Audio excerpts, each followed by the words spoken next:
Great day, beloved, great day. Here we are, in episode four, season two, episode four, season two. Okay, we are getting along, we are moving along, right? We are at episode four, and we are in season two, and I'm excited. I hope you're excited as well. I hope you are sharing what you've learned with others, and also sharing the podcast. Okay, so again, we're moving. I mean, God is the source is really moving. God is moving in what we're doing, and soon I'll be doing some Facebook lives. If you don't follow me, or you're not friends with me on Facebook, you can actually get the lives on Stephon. Right, Stephon D. Henderson. That's one. I have another, which is the real Stephon. Okay, that's just Stephon without the D.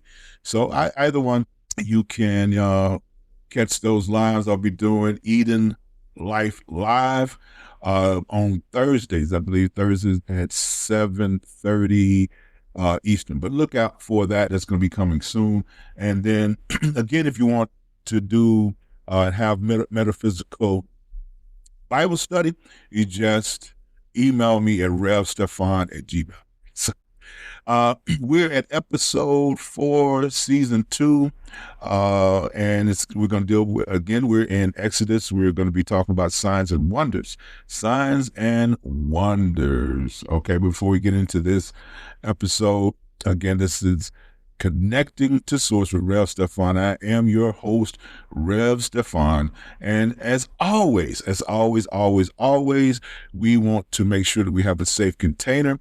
We want to make sure we have sacred space. And so what do we do?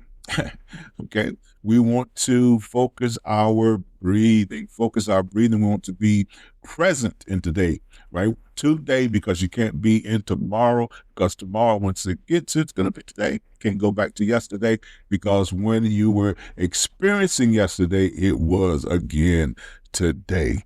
Okay. So we want to be in the here and now, mindfulness.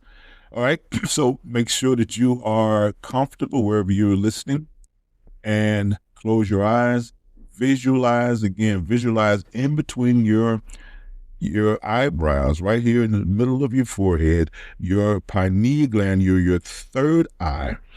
I want you to visualize a shining light, whatever color that you can imagine. I want you to begin to focus there. And as we breathe, it's going to get brighter and brighter and brighter.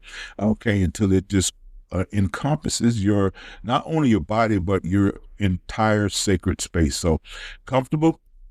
Okay, breathe in, breathe out, breathe in, breathe out. Visualize that orb, that light in the middle of your forehead. You to breathe in deeply. Remember, we're breathing in good stuff. Breathe in deeply. Expand your diaphragm. Hold it. This is a sacred space. Breathe out slowly. One more deep breath. Breathe in. Hold it. Now that light should be very, very bright. And breathe out. Welcome. This is episode 4, season 2, Signs and Wonders, Divine Power and Conscious Transformation. Divine power and conscious transformation. That's what we want. We want to transform. We want to transform into a consciousness, right? A consciousness that is truly connected to source. We want to develop a divine consciousness, a Christ consciousness, so that we can do more in this lifetime. Okay? So today we explore the profound metaphysical meaning behind Moses' signs and wonders, and how they reveal the process of consciousness and transformation. So our context in Scripture is in Exodus 4, verses 1 through 9. As Exodus 4, verses 1 through 9. God gives Moses 3 signs. Okay, he gives him 3 signs: a rod becoming a serpent, a hand becoming leprous, then restored, and water turning to blood. See, these weren't just convincing displays, but revelations of the transformation process itself. Remember, Moses needed, an outward sign of his inward grace, of his calling. He was already prepared for the calling, but since he walked, right, since he, gave it excuses, and I want you to understand this. He's operating, right? He's operating from a context. He's operating from an influence that he had over 40 years in Pharaoh's house. So he needed an outward sign. He needed an outward sign. So God gives him three.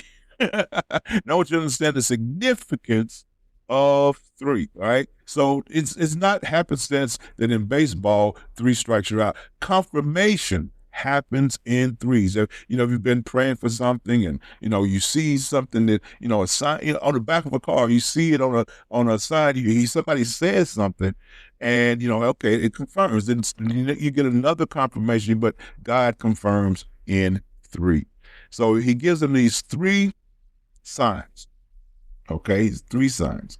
And here's the historical context. I want you to understand the historical context. Egyptian magic in Egypt, right? Pharaoh had magicians. He had magicians, and so these different signs, they have a symbolism to them. Okay, the staff or the rod's significant is in ancient cultures. But you understand that a staff represents authority. Okay, it represents a sign of authority. Okay, and then disease and healing in the ancient world was not. It wasn't so much doctors that heal. But healing was miraculous, especially when something that in that people dealt with that just never got healed, like leprosy. Okay.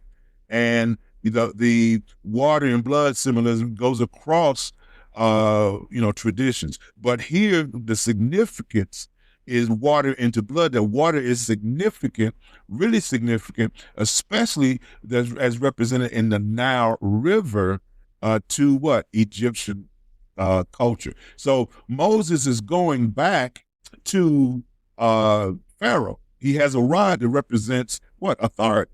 When he speaks with authority, and then he's able to cure diseases, which is aligned with miracles, right? Miracles or magic, okay? And then the water into blood symbolism that we're going to really truly get into later on, but water, especially the Nile River, is significant in Egypt. And imagine if someone had the power to turn that water into blood.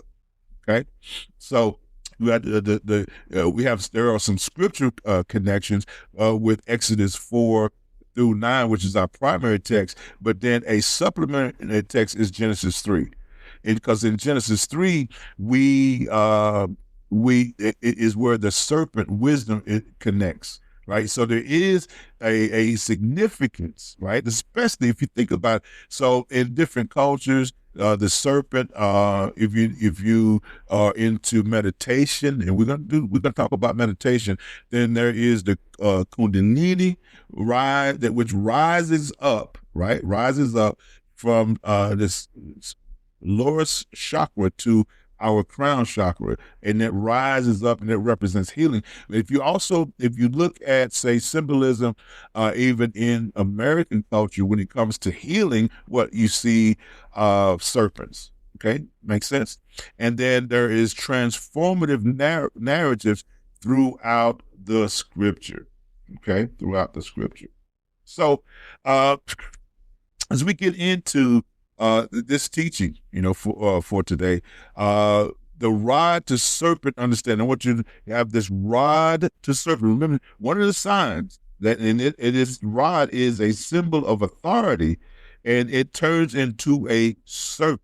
And we talked about the connections of serpents through a couple of cultures, but also significant in healing culture. And so here's the thing. So the staff as spiritual authority, the staff as spiritual authority, the power we already possess may not be recognized. So that power that you already have in you, right? That power, that divine power that you have in you may not be fully recognized. And it may not be recognized by you. And if it's not recognized by you, it's not going to be recognized by others. Okay. And so, again, Moses had authority. Moses had spiritual authority, but he needed an outward sign. So that rod, right, that he was given, that rod that he had, that shepherd's crook, whichever, it is now an outward sign of his spiritual authority. Okay. So then he was told to cast it down. He was told to cast it down. So the casting down, I want you to understand, the casting down represents surrendering limited understanding to receive higher wisdom. Oh my goodness. I need to repeat that. So the casting down of that staff, which represents spiritual authority, okay, the casting down represents the surrendering of limited understanding to receive higher wisdom. So his limited understanding was that he needed a physical sign, right? That he needed a physical sign. So casting it down now represents the surrendering of that limited understanding, right? So that he can walk fully in his spiritual authority. Oh my goodness, right? So, and then we get to it transformed. It transformed into a serpent. It transformed into a serpent. So this transformation, this serpent transformation, what it represents, I want you to understand, it is life force awakening and wisdom activation. Life force awakening. So I remember I mentioned, that the Kundalini, or that serpent rising, that force. Okay, that's life force. The life force is now awakening, and his wisdom is activated.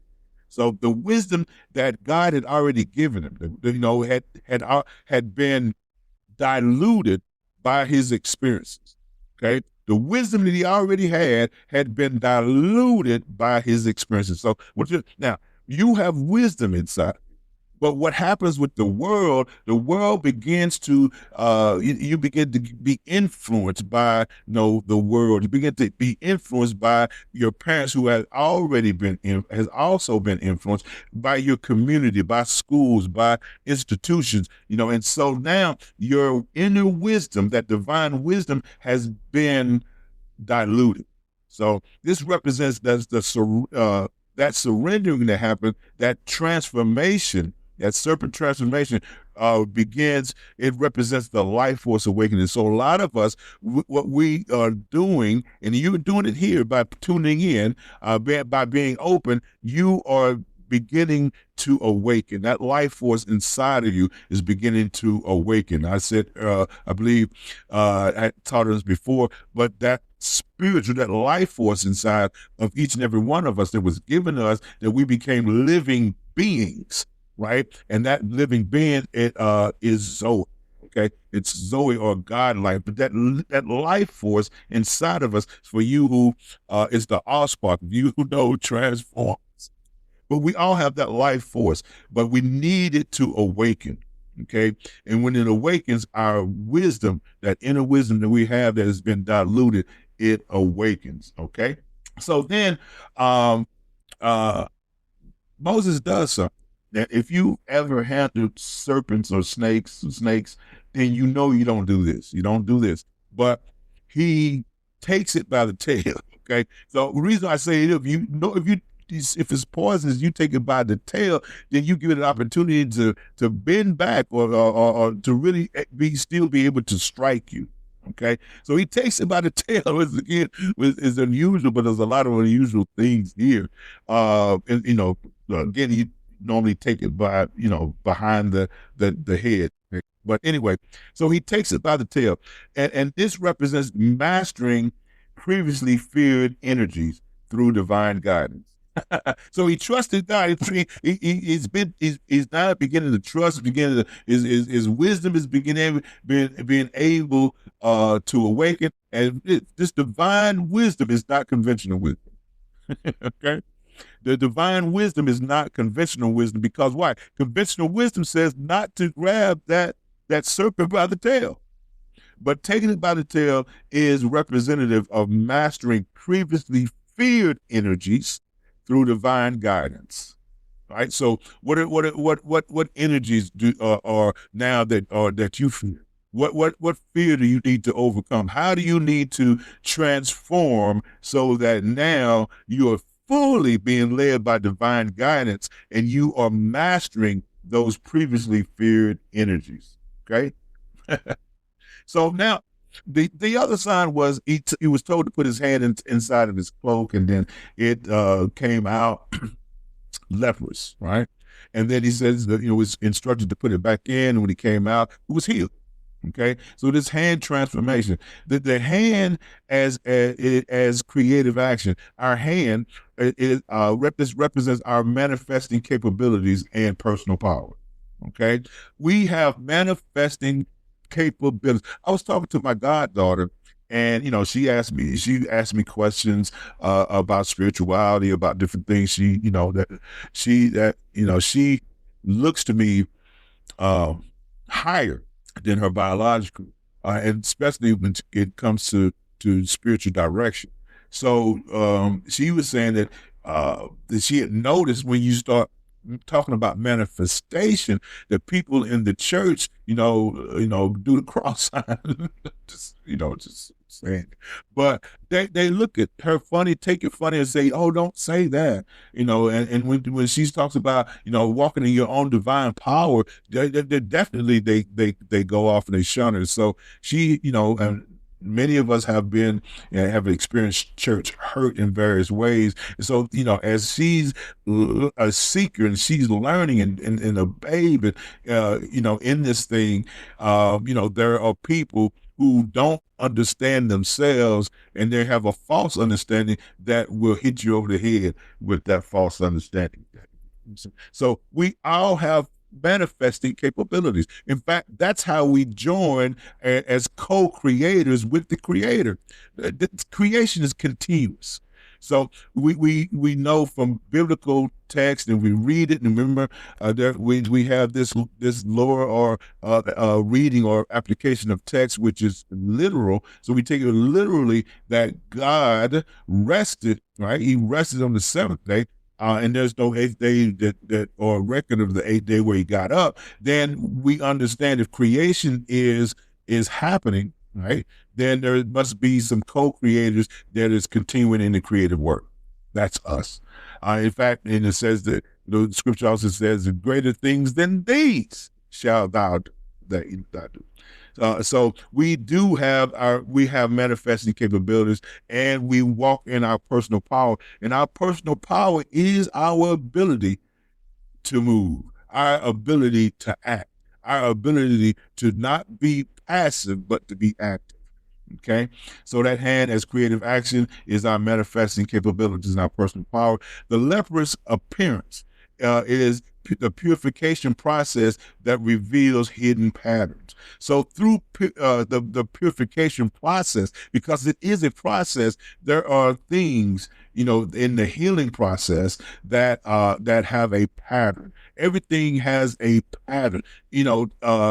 Snowflakes to humans, to rock stones. Everything has there are patterns. Okay. There are hidden patterns. So the leprous appearance, it appeared to be leprous. I want you to understand, it appeared to be leprous, but this was the purification process that reveals hidden patterns.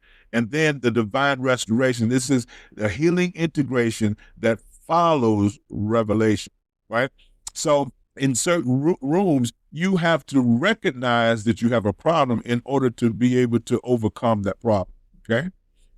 You have to recognize that you're an addict. You have to recognize you're an alcoholic. You have to recognize that whatever it is, whatever situation it is, right? Whatever needs to be healed, you first have to realize that you need healing, that it needs healing. So the divine restoration is the healing integration that follows revelation. Okay, and then the transformed capability. It is our enhanced power after spiritual cleansing. Okay, so now after his hand has been spiritually cleansed, it enhances his ability, his power to carry forth his call, carry forth his mission. Right? It is that hand, and we'll see it in other aspects of this journey, other aspects of Moses, how his hand, has different power. So he raises his hand, raises the staff, all these different things like that. His power has been enhanced. It was inert power that he had all the time, but he had to recognize, right, that he had that power. Okay, and so God did it in a way that he would understand with these three signs, especially that outward sign of that inward power, inward grace, which is the staff. Okay, so now the third one was what? Water into blood, water into blood. So water as consciousness. I want you to look at that. Would believe not just as physical. A physical component, a physical entity, because remember, that higher application is a spiritual application. It is dealing with consciousness, God consciousness, Christ consciousness, divine consciousness. Okay, so here, water into blood, if not the literal, right, not the physical, but the metaphysical, and water as consciousness. It is fluid awareness, right, and mental patterns. Water as consciousness, fluid awareness, and mental patterns. The blood as life essence. So we know that for living beings, blood is the essence of life. It carries life. It carries oxygen. We say this, life blood. We say different things like that. So blood as life essence is vitality and spiritual truth. Vitality and spiritual truth. So vitality connects us with our personal power to move and to act, right? Aligned with our spiritual truth. The spiritual truth is that we are divine. Our spiritual truth that we have a purpose. Our spiritual truth is that we connect with and that we carry on the creative process.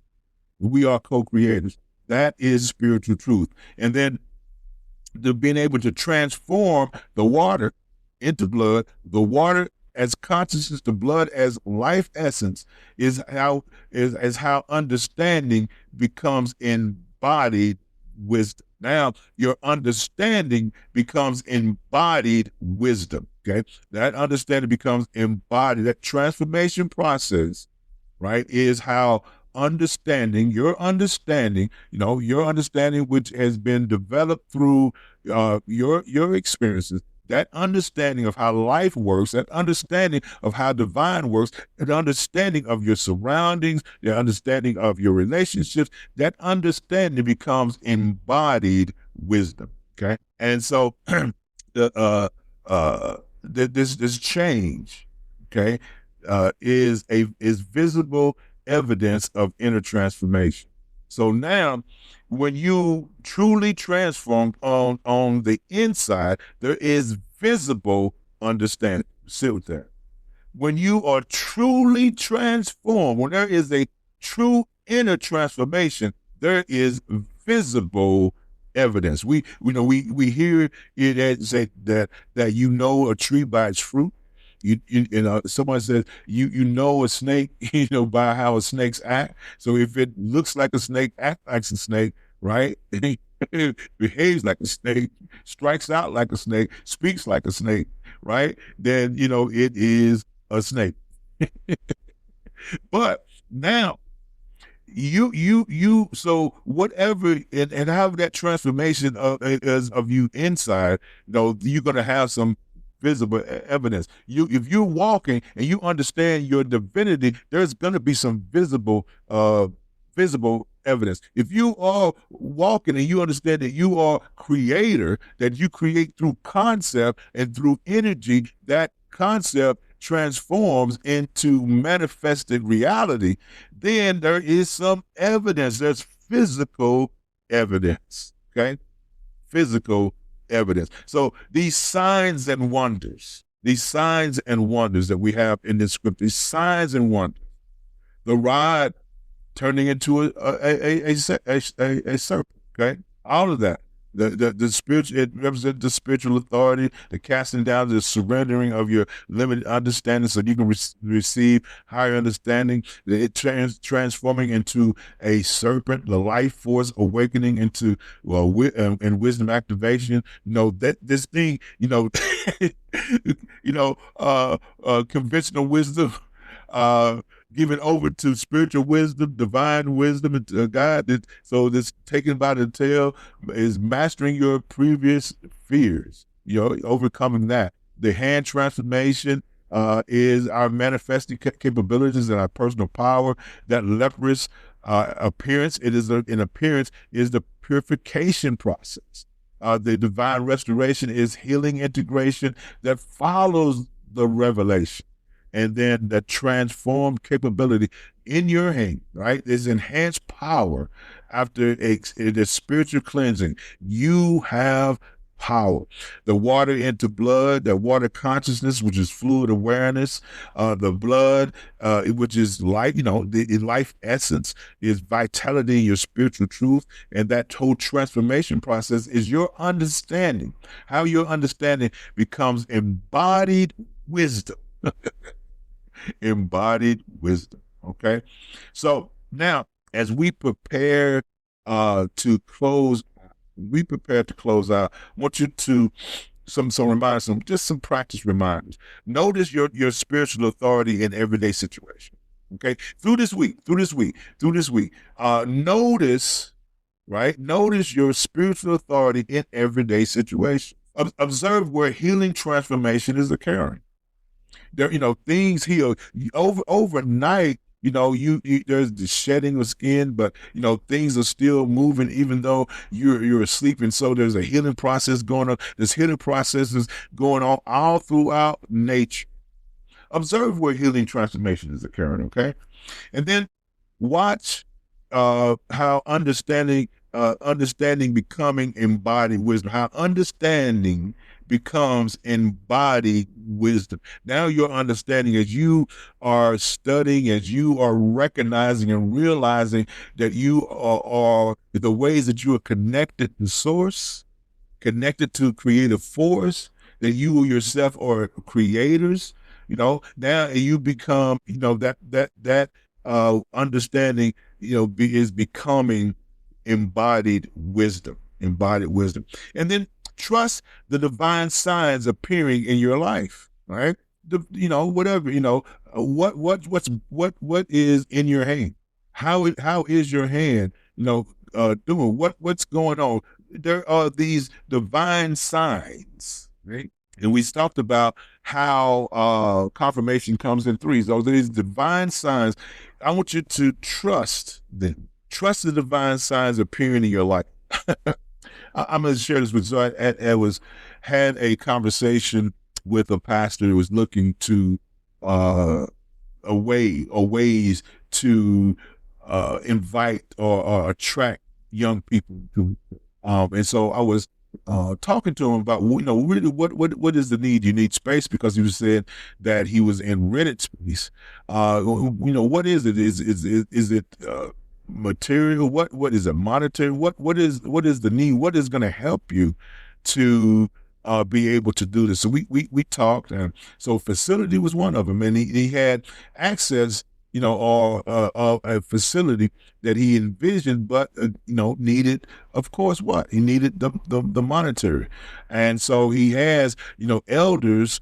And I'll just say elders, and then midlifers that will come to one service, which is the 8 o'clock service, and but he still needed a way to attract the youth. He needed facility. He needs all those kinds of things. So I had, and I offered him a way to get it done. offered a way to get it done, made sense. It was free to the church to install. It was a way to raise funds, a way to access capital, all these different things. And so at that point, it says, we just got into a lot of other things. And he said, hey, Rev, I got to go, but yeah, definitely, this is something we're going to do, and then we're going to have a conversation. He said, but first I got to pray. So I'm like, oh, wait a minute, hold up. So if you have an ask, right, you are called to do something, and you have an ask, and then, that something, or one of those somethings, those three signs, or a something comes into your life, right, that's going to help you, and now you have to pray about it. So here's the thing, and it's connected to this particular scripture. It's connected to Moses and his reaction. Don't let your prayer turn into a stuff, because if God has called you to it, he's already equipped you to do it. Okay? So trust the divine signs that are appearing in your life. Okay. So as we close out this episode.